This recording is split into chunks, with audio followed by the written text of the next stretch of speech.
Hello, good morning. आज मैं इतनी ज़्यादा एक्साइटेड हूँ, जिस चीज़ का मैं इतने दिन से वेट कर रही थी कि फाइनली मैं उत्तराखंड के गाँव में जाऊँगी और इस गाँव में ऐसे गाँव में आने का मुझे मौका मिलेगा जो इतना स्वर्ग जैसा गाँव है, इतना खूबसूरत, इतना सुंदर, बरसात में तो इतना सुंदर लग रहा था।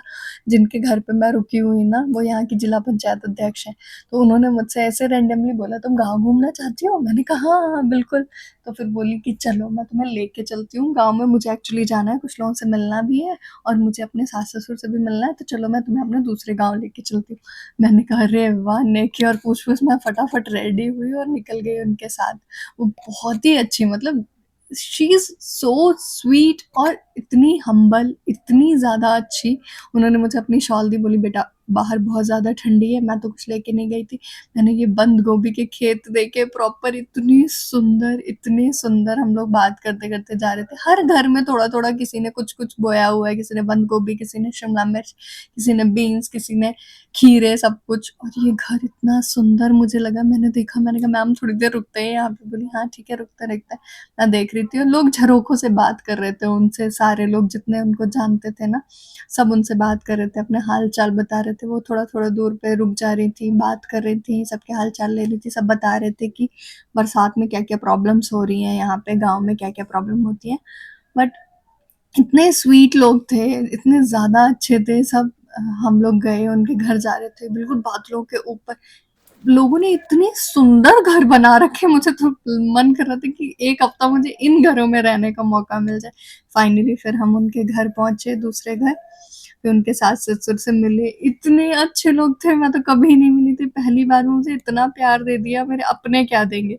फिर वो ज़बरदस्ती मेरे लिए अनार लेके ही आ गईं, मैंने बहुत मना किया, वो फिर उत्तराखंडी में कुछ अपना लोकल लैंग्वेज में बात कर रही थी, मुझे समझ नहीं आता, बट वो इतनी क्यूट थी कि मैं उन्हें चुप-चुप के कैप्चर कर रही थी, उनकी वीडियोज़ बनाई थी। मुझे अपनी दादी की याद आ रही थी, इतनी गोलू-मोलू थी ये, बात करती हूँ और हँस रही थी एकदम कि मेरे वो बोल रही थी मुझसे कि मेरे पास हफ्ते भर रहने आओ यहाँ। और जबकि मुझे बिल्कुल नहीं जानती थी, इतने, मतलब मैंने सुना था कि पहाड़ी इनोसेंट होते हैं, बट मैंने देखा कि इतनी स्वीट थी।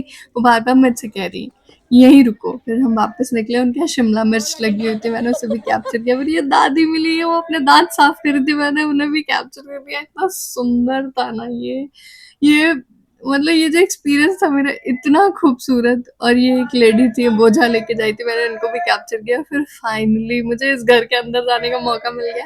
एक्चुअली मैम ना, उस बच्चा वीडियो देख रहा था, तो उसको डांटी कि नहीं वीडियोस नहीं देखते, फोन नहीं देखते। फिर इस सुंदर वाले घर के अंदर मैं घुसी और मैंने देखा, इतना साफ सुथरा घर, इतनी डिजाइन बना रखी थी उन्होंने। उनके पास भले ही छोटे घर है, उन्होंने उसको स्वर्ग बना के रखा है, इतने सुंदर घर। ये दो दादी लोग मिली, ये भी बहुत क्यूट थी। फिर मैंने देखा कद्दू के फूल, मैंने मैम को बताया कि हमारे यूपी में इसके पकौड़े बनते हैं। तो मैम बोली सच्ची, इसके भी पकौड़े बनते हैं? मैंने कहा हाँ। फिर ये एक आंटी जी थी, एकदम खतरों के खिलाड़ी, पता नहीं कहाँ पहाड़ पे चढ़-चढ़ के इन्होंने हमें 4-5 फूल लाके दिए। फिर हम ये अपने कद्दू के फूल लेके घर वापस आ गए।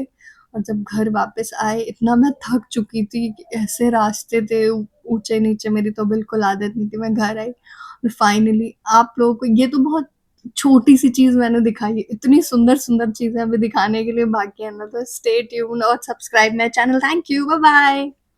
बाय।